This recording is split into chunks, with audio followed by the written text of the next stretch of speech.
अमृत ब्रिक्ष्य आन्दोलन लोगोफोर नोंथांमोना गोबाङानो कमेन्ट खालामनानै आंनाव सोंहरबाय थादोंमोन जे जोङो बिफां फुलि गायनाय फट'खौ जोङो मायाव हरनांगौ बोरैहाय साफायनांगौ माब्रै साफायनानै जोङो मायाव फाथाय हरनांगौ माथो बिनि अपसनानो गैया आरो लोगोसे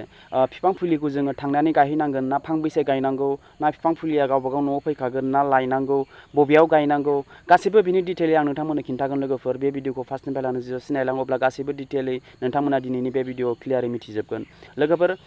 बिनि सिगां आं नोंथांमोननो मोनसे SMS खिन्थानि जाय SMS आंनाव मैया फैदोंमोन नोंथांमोनाबो जानो हागौ फैदों आङो सिगां नोंथांमोना बे स्क्रिनाव नोंथांमोना नायलांबाय था लोगोफोर नोंथांमोना नायनो हागोन JKAEDCLI मैया बे SMS आ आंनाव फैदों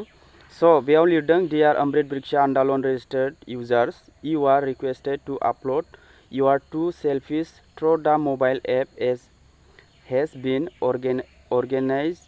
today on 12 September between 9 AM to 12 noon from AEDCLI लोगोफोर नोंथांमोनावबो बे मेसेजआ थांदों जानो हागौ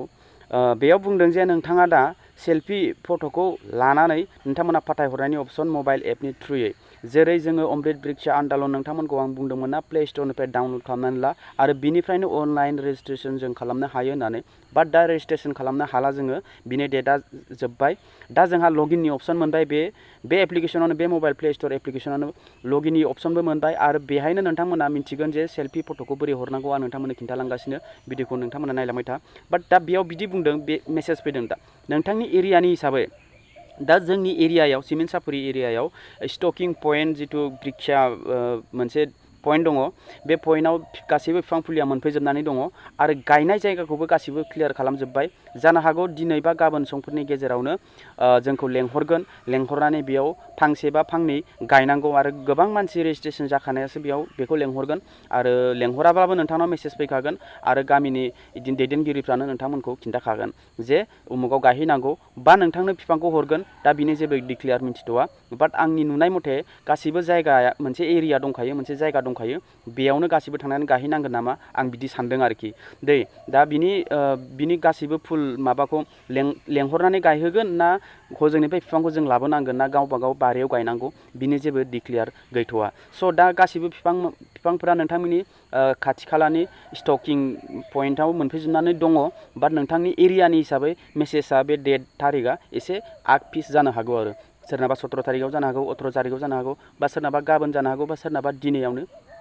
जानो हागौ स' बेयो नोंथांमोननि एरियानि हिसाबै आरोखि बेयाव बुंदों टाइम होदों 9टानिफ्राय 12टासिम सानजौफु फुंनि 9टानिफ्राय सानजौफुनि 12टासिम बे खामानिया सोलिगोन आरोखि स' नोंथांमोना बे मेसेजखौ अबभियासलि चेक खालाम नोंथांमोनाबो सफैनो हागौ जुदि नोंथाङा रेजिस्टार्ड जाखाबाय अब्ला बे मेसेजआ नोंथांनाव थांगोन आरोखि स' आङो दा नोंथांमोना नायलांबाय था सेल्फि फट'खौ माबोरै हरनांगौ अके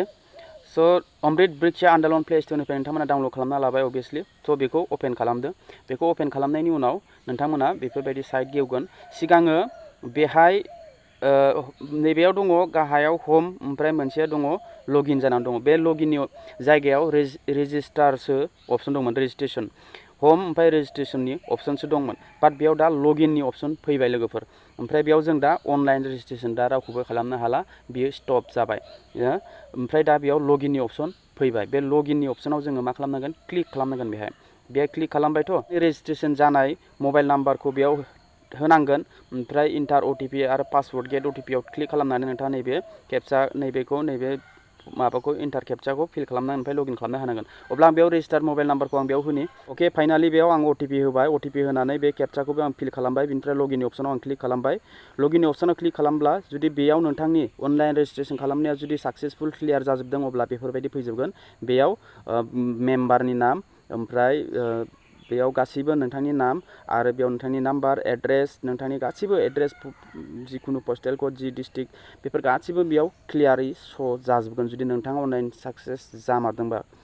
जादों आरो जायाखैब्ला बेयावनो मिथिगोन जे नोंथांनियाव बेयो अपेन जानाय नङा रेजिस्ट्रेसन बेयो जायाखै होननानै नोंथाङा सानना लानांगोन जुदि जादोंब्ला अके जाजोब्बाय ओमफ्राय गाहायाव दङ आपल'ड प्लान्ट अके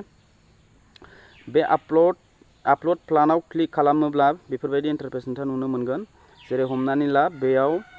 प्लान्ट टाइटेल ओमफ्राय गाहायाव दङ आपल'ड योर प्लान्ट ओमफ्राय अपेन केमेरा ओमफ्राय अपेन गेलारि ओमफ्राय गाहायाव दङ आपल'ड ओमफ्राय बेयाव लकेशनखौ अन खालामनो थिनदों बाट आं बेखौ नो थेंक्स खालामथ'गोन। ओमफ्राय बेयाव आङो बेक फैफिननि बेक फैनाय लोगो लोगो नोंथाङा बेयाव दङ गाहायाव दङ लिस्ट अफ सीडिंग प्लान्ट माने बे प्लान्ट माने प्लान्ट्सनि माने लिस्टफोरखौ बेयाव श' खालामनाय जागोन बाट बेयाव जेबो श' खालामथ'वाखै। ओमफ्राय बेयाव गाहायाव दंबावो नो प्लान्ट फाउन्ड माने बिफांखौ मोनथ'वाखै माने जेबो इनफरमेसन मोनथ'वाखै नालाय बिफां गायनायनि स' बेयाव नो प्लान्ट फाउन्ड। दा जोङो फट'खौ बिनि थाखायनो जोङो हरनो हाया मानो आरो फट'खौ आङो खेबनाबो दोनाखै मानो होनबा बिफांखौनो जों दिनैसिम दाबो मोनफैयाखै नङा होमबा बिफाङा मोनफैगोनसो मोनफैनानै दङ बाट माब्ला गायगोन बे समावसो फट'खौ जोङो सेल्फि लानो हागोन नालाय स' बेयाव नो प्लान्ट फाउन्ड लिरनाय दङ डेट मिन्स जोङो बिफां फुलिखौ दा आपल'ड जानला मोनला बिफां फुलिखौ साफायलाबायनानै जों हरनो हाया। ओमफ्राय नैबे आपल'ड प्लानाव जेब्ला नोंथाङा बे बिफां फुलि गायनायनि प्रसेसखौ मोनगोन बिफां फुलि गायनायनि सम जागोन अब्ला नोंथाङा मा खालामनांगोन नैबे प्लान्ट टाइटेल बिफांनि नामा मा बे नामखौ नोंथांमोना सोंनांगोन बे बिफाङा मा नाम बे बिफांनि नामखौ बेयाव होनांगोन। बेयाव होनायनि उनाव नैबेयाव दङ अपेन केमेरा बे अपेन केमेरायाव क्लिक खालामनांगोन। अपेन केमेरायाव क्लिक खालामनाय लोगो लोगो नोंथांनि गासैबो बे सेल्फि लानो सानदोंब्ला नोंथाङा बिनिफ्रायनो सेल्फि लानो हागोन आरो नोंथाङा नङाबा फट' साफायनानै नोंथांनि गेलारियाव दोनखादोंबा बे अपेन गेलारियाव क्लिक खालामनानै नोंथाङा बे गेलारिनिफ्राय फट'फोरखौ सेलेक्ट खालामनानै नैबे आपल'डआव क्लिक खालामब्लानो बेयो आपल'ड जागोन आरो आपल'ड साक्सेसफुलि जागोन। बिनि उनाव मा प्रसेस फैयो बे आपडेटनि सायावबो आं नोंथांमोननो भिडिअ लाबोगोन। अके राङा माब्ला हाबगोन आरो मा रिप्लाइ फैगोन बिनि सोमोन्दै आं नोंथांमोननो